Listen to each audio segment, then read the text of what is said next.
All right. Hello, everyone. Thank you so much for tuning to this live stream. My name is Mohith. I'm a principal developer advocate here at Salesforce. And I want to welcome you to our first episode for this year for codeLive. Thank you again for all the support that you have shown last year. Hopefully, we'll bring some amazing content this year as well for all of you. Um, and wish you all a very happy new year. So chats are open, feel free to ask me any questions as we kind of go through this presentation and the live stream. And I'm really looking forward to this talk today. So let me share my screen so we can all get started here. I see a lot of you joining, so welcome again from all across the globe. So that's awesome. All right. So with that, let's share the screen here and let's move on here. All right. So today what I'm gonna do is, we're gonna talk about and do some work on how to set up Agentforce Service Agents from scratch. I know a lot of you have done some Trailhead modules here that we provided. What I want to do today, though, is really get deep into some of these configurations. Uh, Not just the agent aspect of it. Of course, Agent Builder, there's a lot more content that will keep pushing. There's going to be a lot of changes as well as we speak to the product, etc. But today I want to focus on like distribution as well. Like, how do you, once you configure this agent and get it working, how can you deploy these agents? Like, there are different configuration options that we provide. There's a lot of flexibility there for developers in terms of how do you want to distribute it. And we will focus our code live today on that aspect as well. So a little bit of agent builder and stuff. I am not going to go into deep into that. Of course, we'll have other sessions for that, but for this session we're going to definitely focus on how do you distribute it across different channels, what are some of the configurations that we provide, and how is this all working. I know you have all done this exercise, right? That we provide, that's shortcut. And really want to deep dive here. So at high level, if we think about, what are the configuration steps that are required to build and deploy these agents, of course the first and critical aspect of it is using agent builder to really design and build and test your agents. That's just one part of it, actually. The building, it very important aspect, of course, and agent builder is here to help you. I want to show all the configurations there. Next, I want to go into omni-channel setup. Now, why is this important? Is because most of the times these agents that you'll be building, of course, Salesforce provides agent for internal employee use cases for Salesforce users as well. But then these agents can also be opened up to external users and external access. So that's something to also consider. Is we have service agents, again we have SDR agents and other agents as well, industry specific agents, and all of these are out of box agents.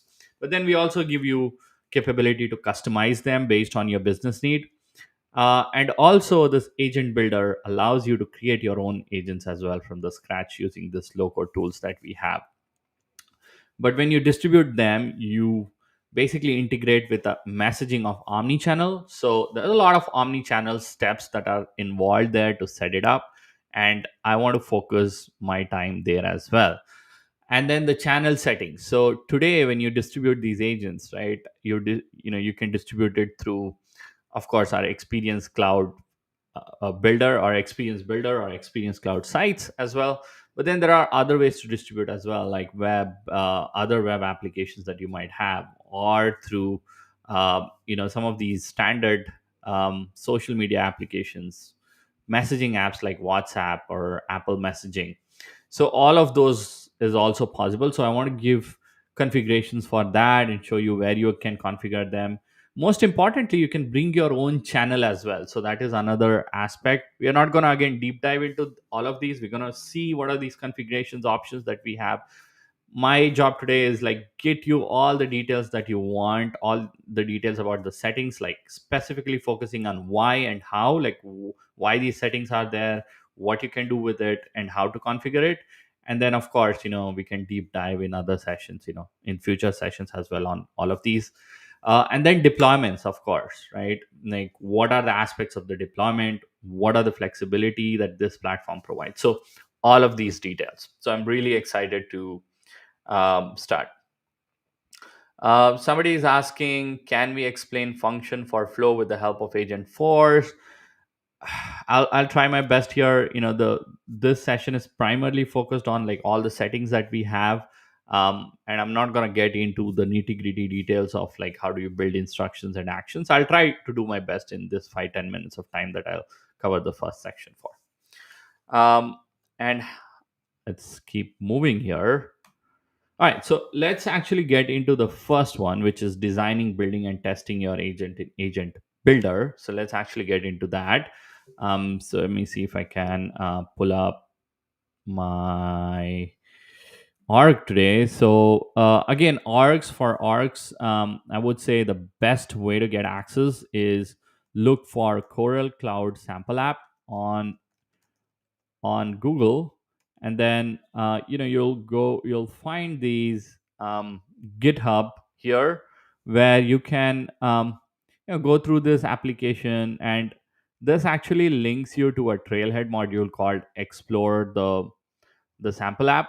So here is where you can like really request for org, where you can practice all of these and deep dive if you're not Salesforce customer or partner. Now, if you're Salesforce customer or partner, there are various ways to get access to this through sandboxes, through partner demo orgs or PDOs.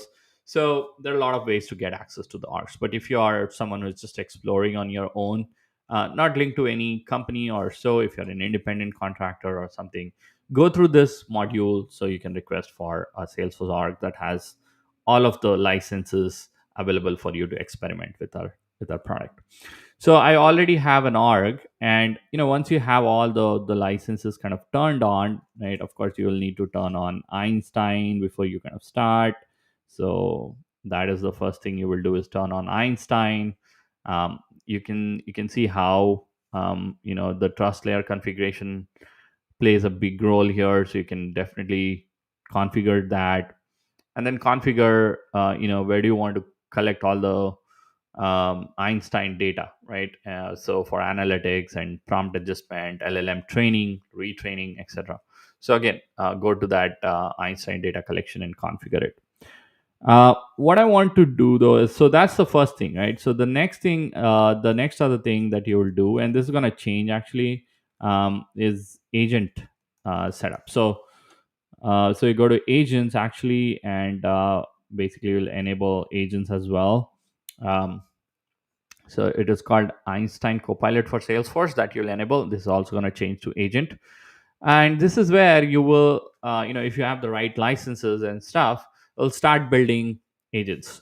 So let's go start building an agent here. So you'll see a button called New Agent, and this is where, based on your licenses type, you should see different types of agents. Okay, so for my org today, I just have only the Agentforce Service Agent, but you can imagine there will be a bunch of agents. If you have sales SDR licenses, you'll have sales SDR agent here, and if you have industry specific licenses, you'll have those agents as well. Somebody is asking, how do you get an org enabled with agent? I just shared that. So you just go to this, look for the explore the Coral Cloud sample app here. Okay, so you select the agent, and then we move on here, and the configurations here are going to be again, this is the screen that we have for today, but note it's all going to change in upcoming releases as well. So safe harbor. um, Let me see if I can move to a better view, which is easier for all of us. There you go. Okay. So here, right, you can select what topics you want to add. Now, for time being, I'm not going to add much topics. Keep it really simple here. Just keep it simple. Um, Maybe add this general FAQ for time being, and then go on to the next one, and then you're going to name your um, agent, right? So in this case, it's called Agent Service Agent. Let's just change it to something interesting. Maybe let's call it as New Year Agent, something like that. And again, descriptions are very important because some of these things that we have here goes into the system prompt. It kind of defines the agent. So these descriptions are going to be very, very important actually. In fact, every word that you put out here, you should really be thinking carefully about it. So in this case, this is what standard it has, like customer interaction. It supports your customer with common inquiries and complex cases. Maybe let's keep it to that. Role, again, role becomes an important. It is the job description for the agent. So it tells your agent like what role it is playing in your company. So really, some ideas that we give here is include responsibility, function, target, um, and yeah, very simple, 2 to 3 sentences describing the role. And company, you want to give more information about your company, so what it specializes, etc. Again, not proprietary information, I would say. Just keep it at high level, like what is your company, uh, service company, resolving or providing, resort experiences. Yeah.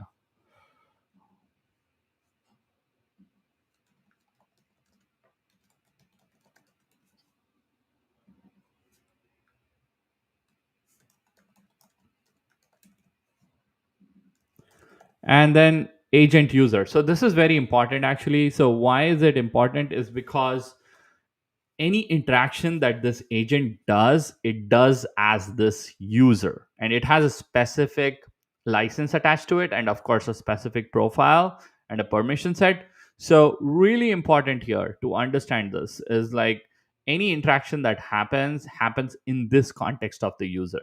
Okay, it doesn't, especially for external users. For internal users, there's different way you configure your agent, where the interaction happens, and the agent knows that you are the employee, you have these permission access and everything.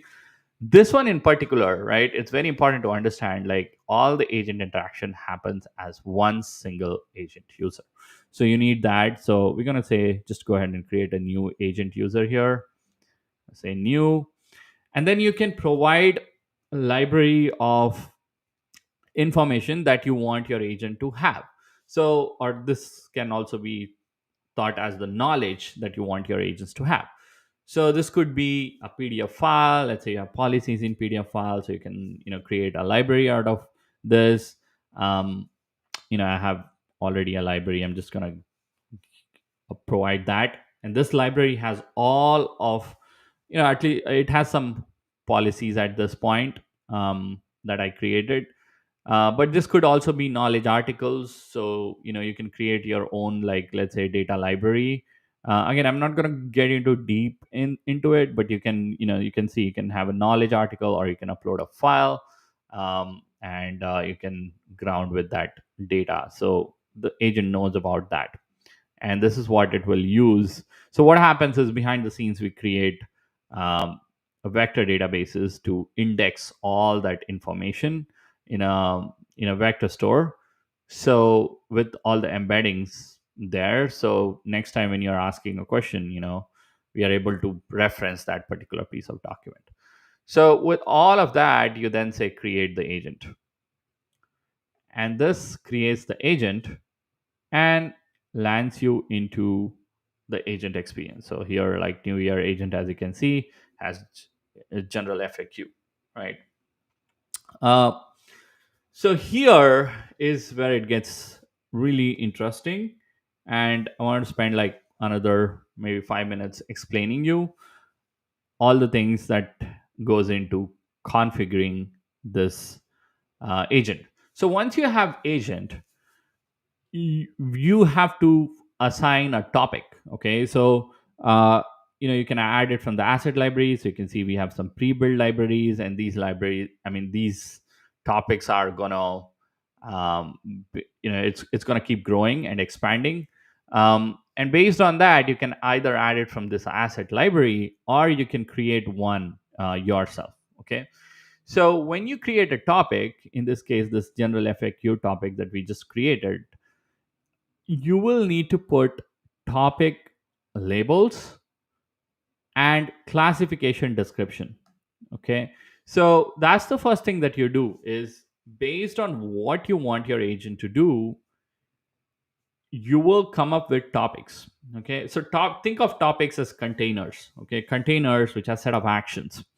So what you do here in topic is you name the topic and then provide classification description.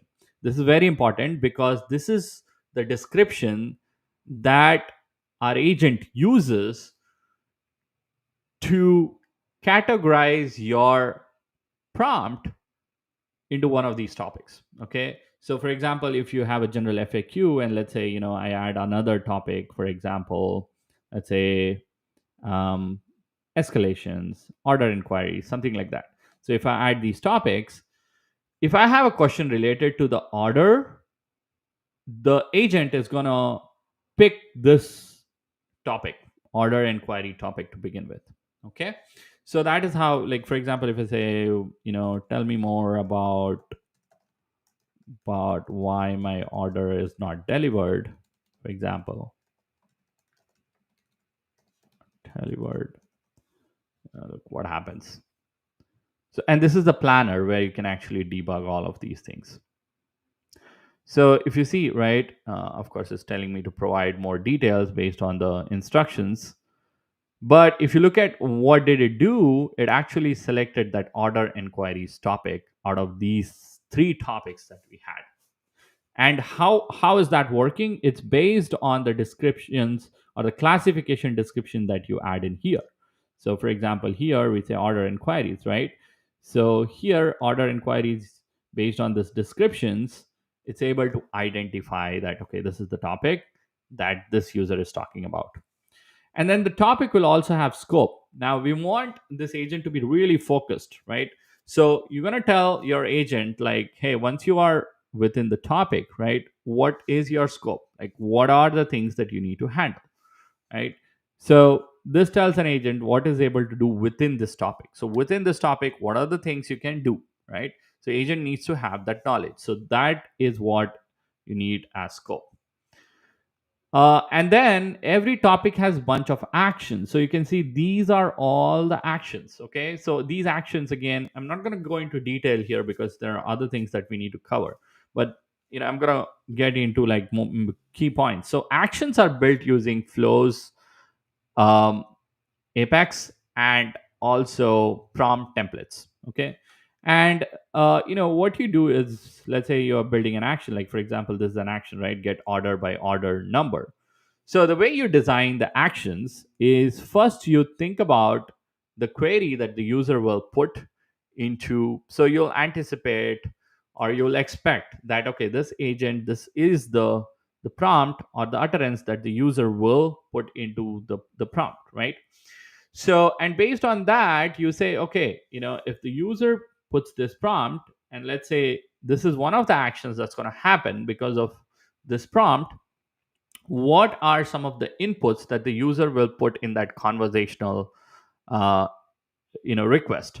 So you anticipate those variables and you will configure those variables, and those variables are nothing but the inputs to your flows or prompts or prompt templates. Okay, so for those inputs you will also provide instructions, right? Like, for example, what is that agent action instruction, and then what are its input variable descriptions. And these are important because this is how the agent is going to understand from these descriptions that, okay, the user has entered a contact record here, or or this is the order number that the user has entered.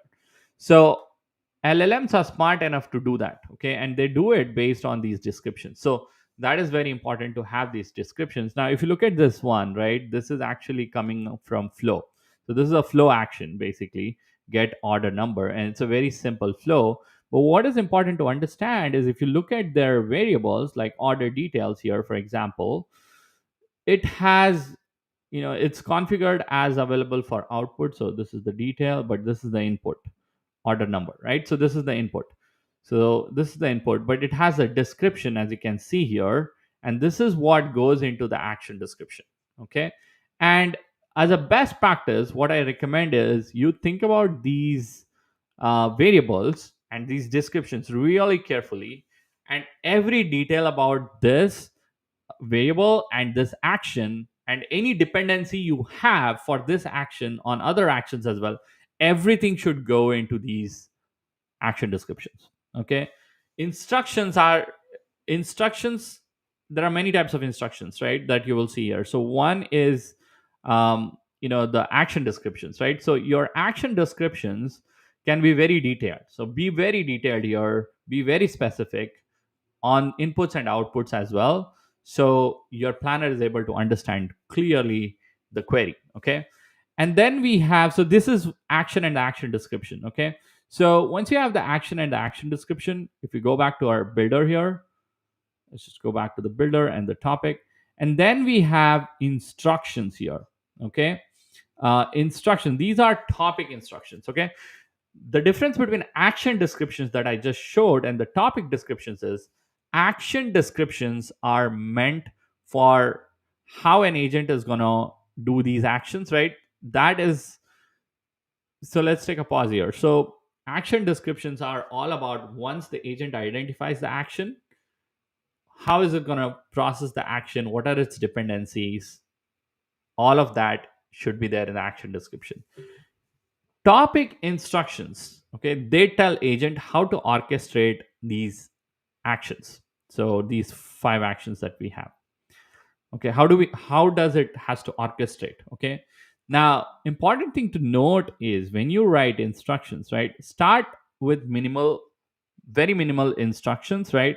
If you write your topic descriptions well enough and the variable instructions very well, you generally, LLMs are smart enough to understand how to like sort of orchestrate. Okay. Now, if they are not understanding it, that is where you come and provide instructions here. Okay. In the topic instructions.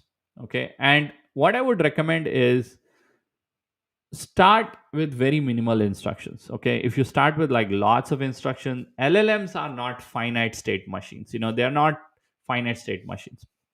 So that is what I would suggest is if you have a very complex action to accomplish, just put it as an action. You have flows that are deterministic, that can where you have the flexibility to choose how you want to orchestrate different actions. So you can create that, right?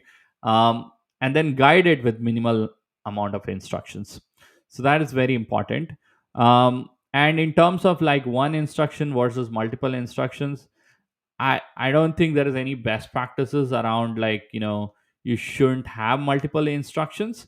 Only thing you should remember is um, when you write instructions, be very very specific, and also when you write these instructions, you are essentially a little bit overriding the orchestration of LLMs based on your action descriptions and other things that you have in your action. So use it very minimally, I would say.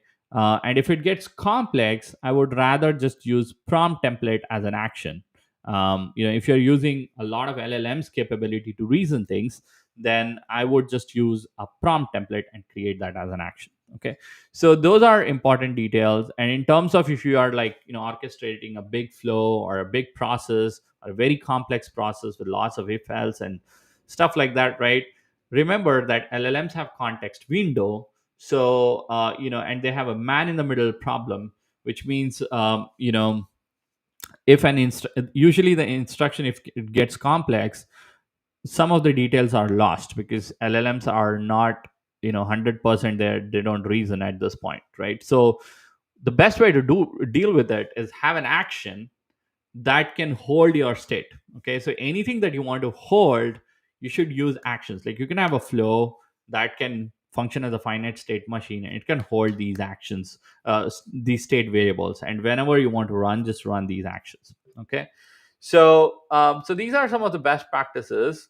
And so uh, let's actually keep moving here, because I don't want to spend a lot more time on this actions and the action planner. Of course, this requires a dedicated session as well, dedicated code live session where we can hands on show you.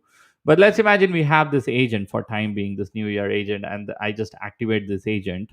I've tested it, assume that I've tested it. There are better tools that we will provide, like plan, like better tools that we have, for example, if you want to bulk test, if you, and also the other things that we added in these are examples. So if we were to like deactivate these, I don't know if the new version is there. So versioning is also there, as you can see. Like you can create versions out of your agents now. That's another capability that we added. And also we have examples. I think if you create your own topic, I think the examples will show up. Like let's say another topic, like for example, let's call it as experience management or something. Um, there are examples. Maybe this the version of code that I'm using doesn't have the examples, but generally we will also have examples where you can provide some examples as well of your prompts that you're expecting from user. And that way it knows a bit more, because you're doing a few shot prompting there. That's supposed to increase that the accuracy. Anyway, so in the interest of the time, I'm going to go ahead and deactivate it. So let's say now you have the agent. Okay, you used the planner, you used everything, you tested it out. And now the next step is to really build, like how do you deploy these agents, right, to your channel of the choice. How do you integrate with your current service cloud um, setup that you have? That's what we're going to take a look at. And this is just a summary slide that I put together of everything I explained previously around the agent builder. That's just one part of it. Okay, agent builder is just one part of it, very important. That's just one part of it. uh, and this is going to be changing a lot in the coming releases, etc. So it's going to keep getting better. But what I want to focus on next is the omni-channel setup in Service Cloud. Now, why do you need that? Because so once you have your agent, right, it needs a channel where your users can interact with it, and this channel is omni, which means it could be your WhatsApp, it could be the Facebook Messenger page of your company, it could be like Apple messaging service, it could be a Line app. You can bring your own website, so you can deploy these in multiple places. So, and how do you integrate with, like, when you're receiving these messages, right? How does this entire life cycle happens, right? So let's go look at that configuration here for a sec. So for that, what I'm going to do here is we're going to go here, click on setup, and go and turn on omni-channel.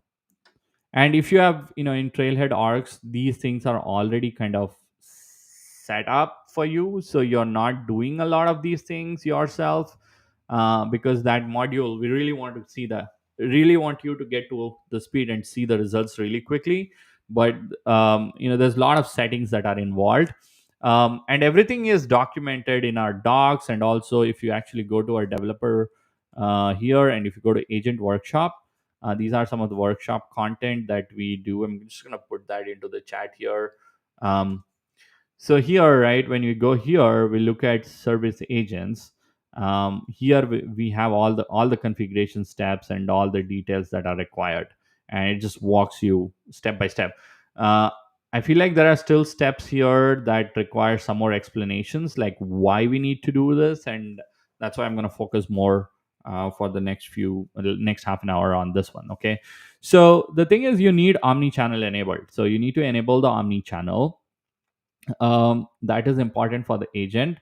And of course, you might have already been using omni-channel with the real agents, like that means real humans. So you might want to think about, if you're using skill based or things like that. These settings are here, but for our digital agent, like for the virtual assistant, right? All you need to do is just enable the omni-channel. That is required. And the other things that you need here is the presence status, right? So presence status is basically, this is what indicates that the agent is online or offline. For human agents, generally you provide different statuses like online, busy, etc. And based on their workload and their statuses, the routes happen, like who this um, prompt or who this query should, or who this work item should go to, right? So but for present statuses, you need one status at least which is available, that's required. And then we get into presence configuration. Okay, so presence configuration is very important. Let's That is another thing that we need. So in the presence configuration, what you do is you say new, you put a capacity to it. So we're going to say, hey, presence configuration, I'm going to say codeLive configuration for time being. So you need one of them. You need the developer name. You need the capacity. Okay. So what is capacity? Is the amount of work that this can handle. So we'll put some capacity. Now, of course, there are other things like, for example, interruptible capacity and things that you can definitely leverage. What this does is uh, like how much the agent can really handle at a time, like the maximum workload, right, without interruption. Again, for your digital agents also, you can define them. There's nothing there that's not going to work. But very important, it select the users for this override. So if you're overriding, you will have to do that. um, so here select the profile. So for this configuration, you can select a profile. So all of the service agents are of this profile, Einstein agent user. So you might want to provide that access. Let's save it. So that's the presence configuration basically. Again, why do you need that? That is how you tell your agents, like, how much work to accomplish. So you need that. And then other thing that you need is the routing configuration. Now, what is routing configuration? Okay, so that's also very important to understand. So I just took this diagram from the I hope this is visible. Let's see if I can blow it up a bit. No point. Okay, so again, this diagram is there in the docs. Really, this tells like how the work item is created and router. So as soon as you have a request in that Einstein bot or Agentforce, in this case Agentforce, the work item is created, and we create a record in the backend called PSR. Okay, so PSR is a presence. I think I forgot the name of the object. Sorry. I think it's, anybody remembers in the chat the name of the object PSR. So we create I think pending service request or routing request. I think pending service request. So we create this object called pending service request as soon as a chat comes in, and that goes into a state called pending state. And then based on whoever the agent like kind of accepts it, we create another record. So the PSR is deleted, but there is I think a new record actually that gets completed or created.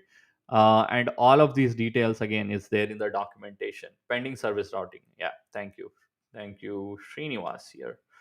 So pending service routing is the thing that gets created here. Yeah, so that gets created. So that's the routing life cycle, and you can see all these things when you actually chat with an agent. You can go ahead and create do a query on this PSR. It will show up, and as soon as the agent accepts, you will see that the PSR kind of gets deleted, and there is always this object called agent work. So if you query for agent work, you will see and records for agent work that indicates whether the work was completed or not. Now, why is this important? Because see, in Apex also you can modify all of this, and then if you are hooking through an API, etc., you can just create these things as well, and there are developer guides for that as well. So that's how it works. And then moving on, right? So that's why you need a routing configuration. So let's do a routing configuration. I'm going to say codeLive routing configuration here.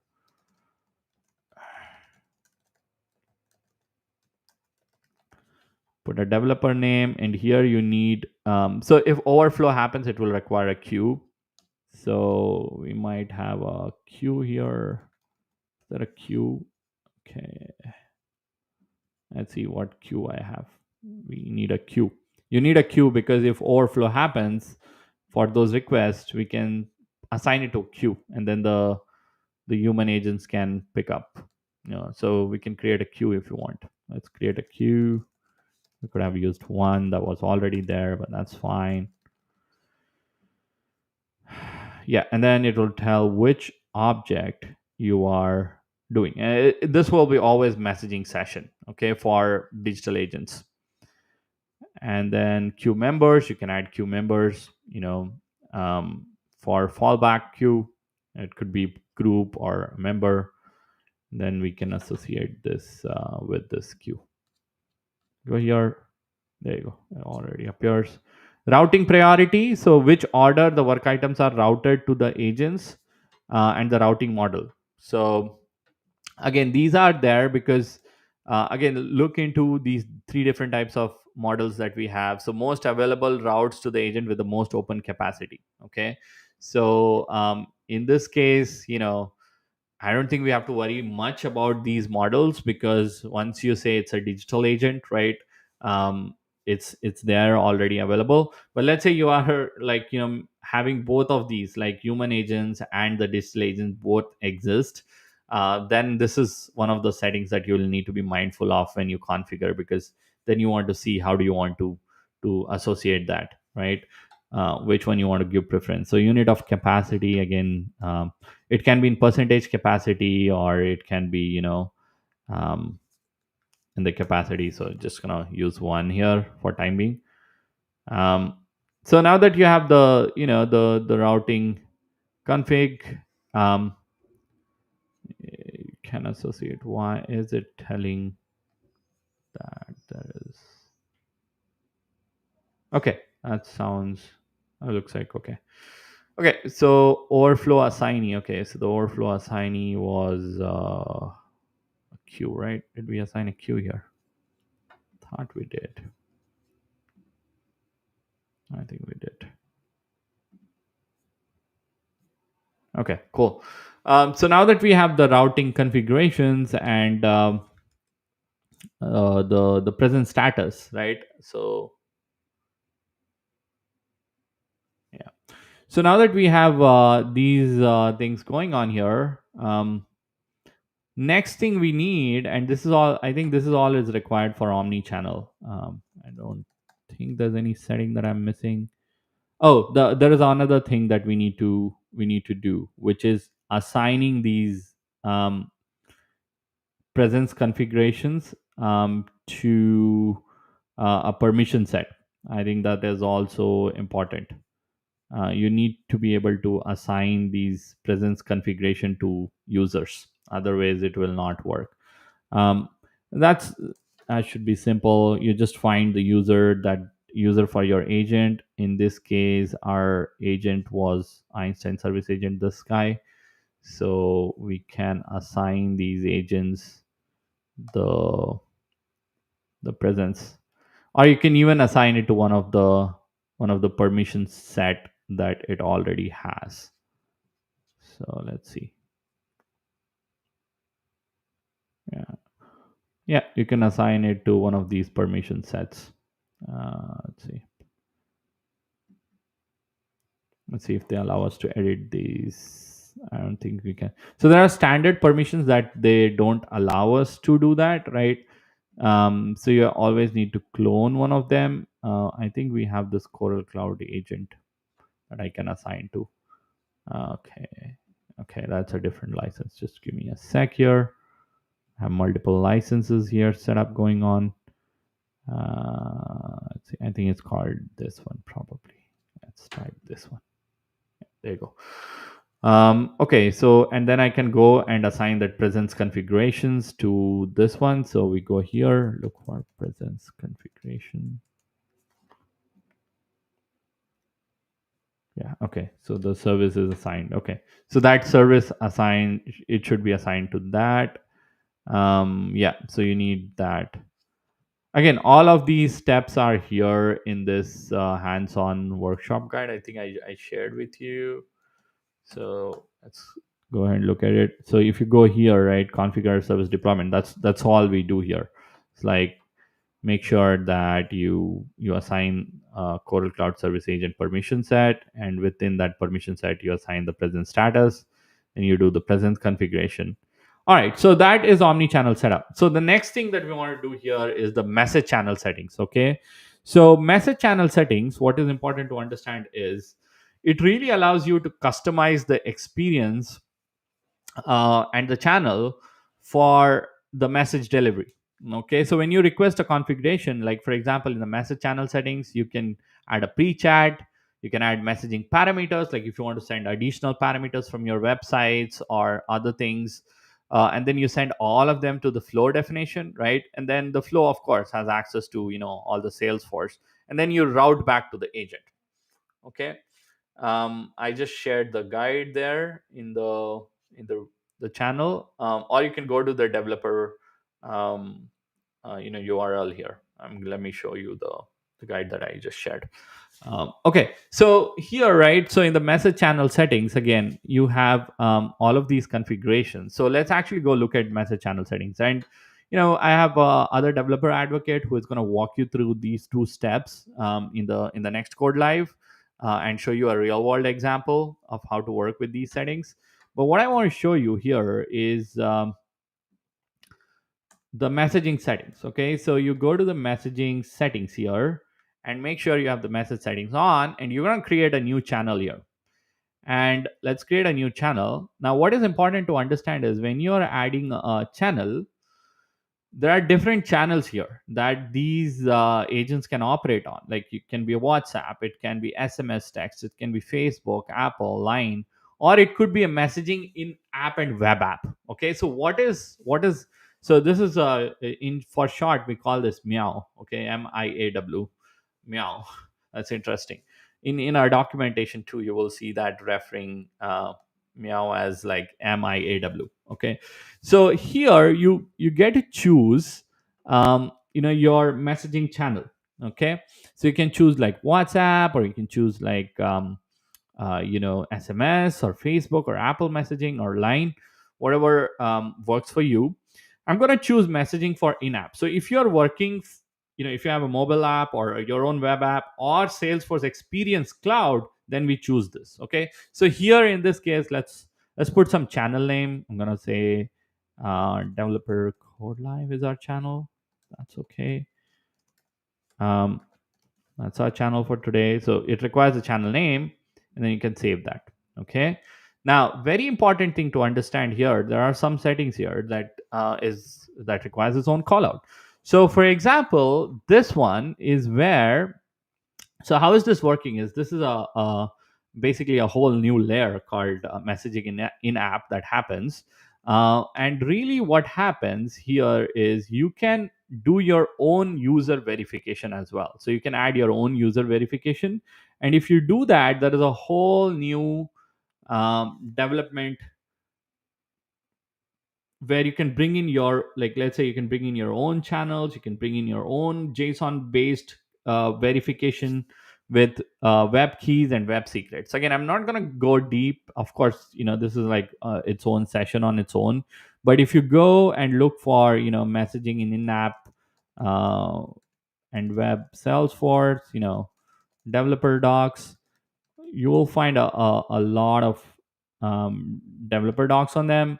And that's gonna basically talk about all these things, like if you're bringing your own authorization, what does it look like, and how do you implement it. In fact, we have some GitHub repos too where we show examples of how to configure these. Okay, So if you're bringing your own verification, because remember, everything is happening as that one agent user. Okay. So all that verification, of course, um, we are we I'm pretty sure we have in the roadmap to give it automatic for experience cloud site use case. But remember that experience cloud site is just small part of it. People can deploy this in app services in different ways. Okay, so that's why we give that flexibility. Okay. um, so that is why you can bring in your own keys and stuff and bring your own server. But for time being, right, what I just did is have this one. So once you have this, right, other thing is you have to activate it. Now before we activate, you see it creates its own platform key, its channel identification, its channel ID gets assigned. Now you need a routing type. Okay, so a routing type is usually, so when our message comes through this channel, right, this channel that you have created of type enhanced messaging, how do you want to route this? Okay, so for this we always choose Omni Flow, and we provide a flow that is bridge between this message that went in and your Agentforce. Okay, so that is very important thing to understand here. So let's create a flow. Okay, so let's create an Omni flow, and this is a different type of flow. We call it as Omni flow. So you go create new, and then start from the scratch. Next. So again, it's a different type of flow that you create. It's called Omni-Channel flow. Okay, so we go create one here, and you have to choose route work. And this is an element that gets appear that is there only for that specific uh, use case. Okay, only for that omni-channel type. So here I'm gonna say route to New Year agent, probably something like that. Spell errors. So here you need a record ID variable. This could be the just a record ID. I'm gonna call record ID, and this record ID can be input. So that is always gonna be uh, ID of the messaging session. Okay, so ID of the messaging session, because that is the object that gets pushed and associated. So that is there. And then you need a service channel. Okay, so for the service channel it will be always messaging. Okay, and then route to, you see agent here. So you will have to route it to, sorry, not the agent, you will see it as service agent, Agentforce Service Agent. So you click on that, and then we bring in our agent. Okay, and then in case there's something goes wrong, let's just go to a fallback queue. Let's just put it in a fallback queue called test queue. So you have all of these configured. You save this. Let's call this flow as route to your agent. Save. Activate. Okay. So we activate this. And now, when we go back to our messaging, so we should be able to find that flow. So let's just refresh it. So here we go here, edit, we go to the Omni flow definition. What did we call? Route to New Year agent. So you select that. Again, everything requires a fallback queue. So you can find a fallback queue and save. And this is what I was talking about, that you can configure like pre-chat variables here, other parameters that you want to send between this the pre-chat form that you have and this messaging channel, and also configure the mappings between this flow and the agent itself. Okay, like you can create parameters of your own. Again, I'm not going to walk you through two of these, because next session we have Aditya, a developer advocate, who's going to focus only on this aspect of it. So I'm just going to skip for time being. So once you have all these things, right, let's go ahead and activate it. So now it's activated, so the message settings are activated. So that is the third part of it, right? So just to highlight, right, what we did, right, in the message channel settings: create channel, build that flow, custom parameters you can add, you can map it. Of course we didn't do 3 and 4, but again the docs have them. but this is all you need to create the messaging channel. So you see, so just to recap, right, what we did here, for all those who came right late. So we did a lot of steps. We did, agent building was one aspect of it, but then omni-channel configuration you need to do. You need to set up these message channels where you can, of course, choose your channel. I'm just assuming that I'm working for this Experience Cloud. So once you have the channel, you need to deploy that, and the deployment is called embedded service deployments. Okay, so how do you do that? So let's actually go to embedded service deployments. Let's go back to embedded service deployments. Go to the embedded service deployments. So here we create a new deployment. Okay. And what is important to understand here, and we're going to select this messaging for in-app and web. You can either use a mobile client, web client, or your own client to deploy these. Okay. And I'm not going to get into that custom client, because this is like you can bring your own client into the picture, not use web or the mobile client. This is again a whole new world. There's a lot of documentation on this. This is a whole new developer topic. But for time being, because we are deploying this on Experience Cloud side, we're going to use the web. Okay. So I'm going to say web, say next. We need the deployment names. So we need the embedded service deployment name. We're going to, let's call it as developer codeLive for time being. Give API name. You need your company domain. So you need a domain. It could be any domain, ideally. So what happens when we do this? Okay. So what happens really? You select the messaging channel that you created in the previous state. You provide a domain. You provide some names. What happens is when you save this, behind the scenes, it creates a Experience Cloud site of its own with a URL, and then a webhook URL as well.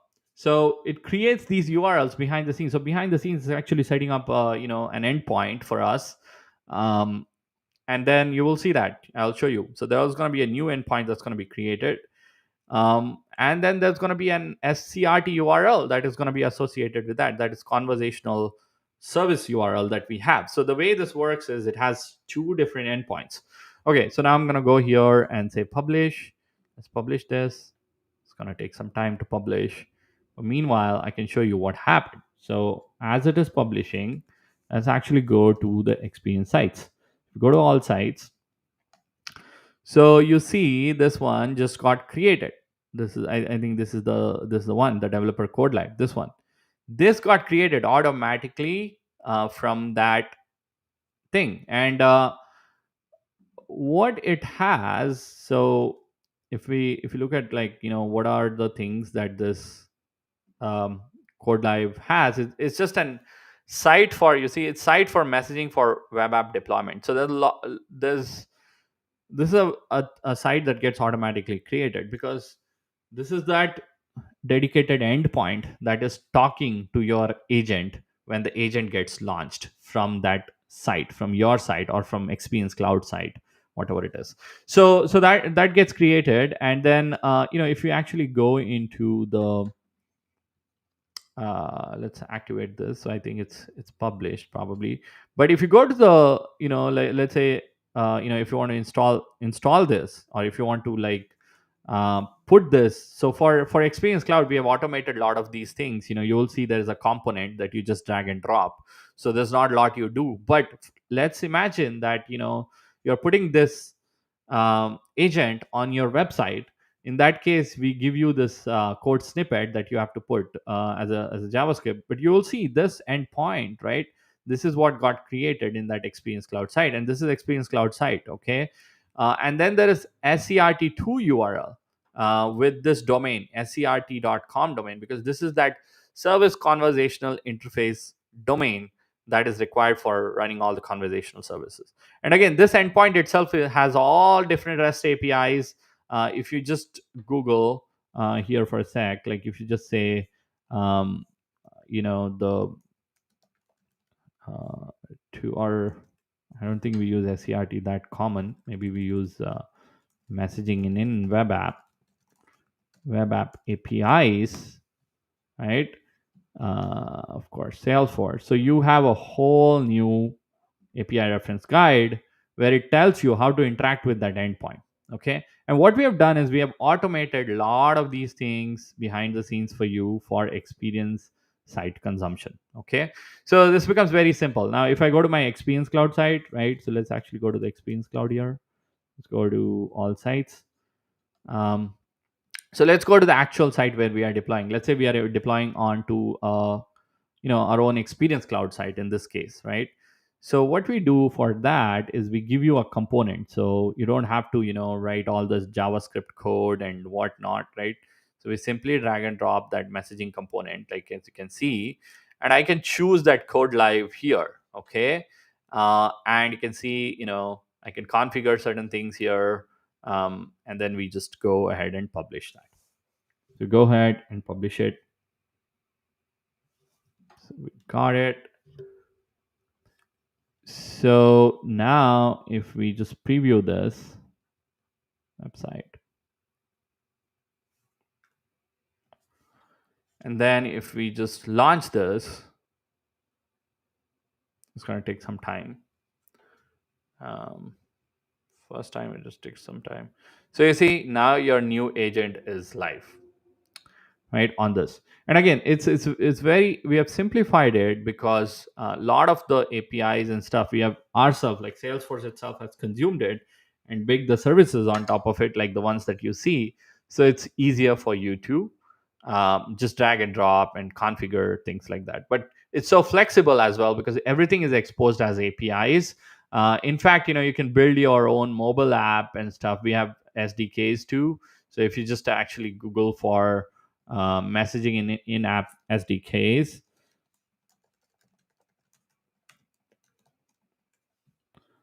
Salesforce, right?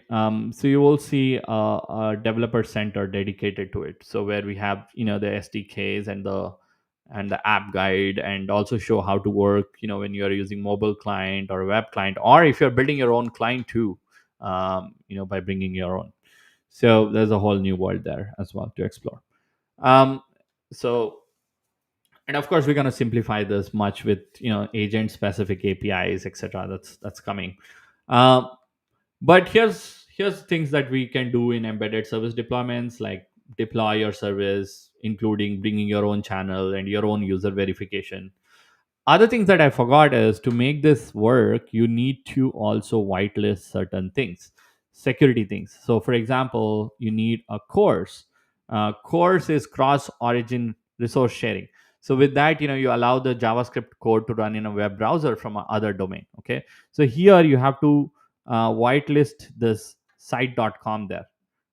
So that this your Experience Cloud site starts getting access to this site that got created. Because remember, these two are two different sites, right? The embedding messaging service created a site which is different than what you had. So you need that.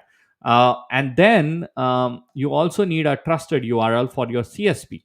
So what is CSP here? So CSP is content security policy. So because you are, so that is, this controls the resources that WebSocket connections can load, right?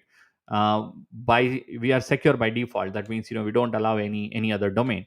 So but because you'll use meow here, which is messaging in app and for web, right? Messaging for in app and web, you need that SCRT domain here. So you'll go here and you will do the SCRT domain whitelisting here in the trusted URL, so the content can be loaded from there, or the WebSocket connections can be established to communicate to that domain.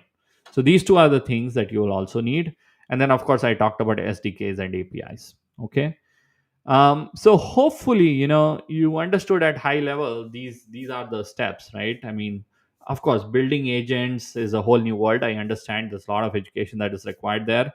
But that's just one part of it, right? There's omni-channel setup that you need in Service Cloud, so you can basically mix and match with your current workload that you have in the Service Cloud, and also enable some of these settings. And then you have to think about distribution, like which channel you want to distribute to, and that's why you have message channel settings that I showed you. And finally, deployments, like where do you want to deploy these channels, right?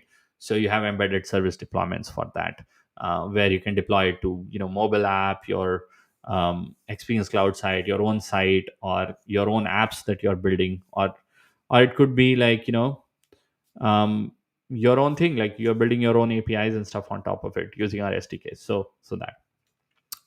So hopefully with that, I will see if there are any questions here, because I didn't get to question, but hopefully that was good. So question here: can this be deployed to custom company portal that's not built on Experience Cloud site? Yeah, so you can deploy that, actually very simple. You have this embedded service deployments that will give you a script. There's a lot of settings in there too that you want to like explore. So if you go to like embedded service deployments, so if you go to one of these deployments that I just created today, there are a lot of settings here. Okay, so you can do branding, you can customize the labels, etc. But if you go to like the code snippet, that is all the snippet that you need to basically deploy on your own site.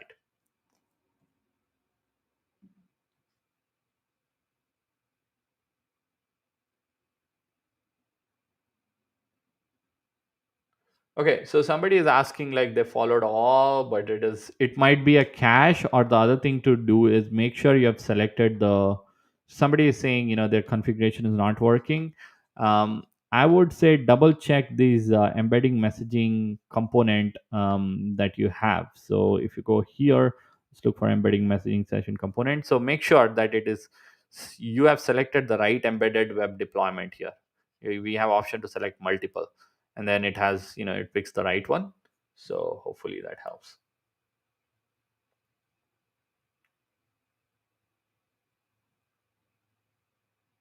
So somebody is saying they can't route the agent with the data cloud object in OmniFlow. I would check the permissions, if the OmniFlow that you have, right, the agent permission set has access to it. If they have, they must be a data cloud user, I assume. Again, it's not running in the system mode. That flow itself runs in that Omni mode. I don't think we can configure. Let's see if we can configure the, yeah, Omni flows. Yeah, you can configure how the flow runs, right?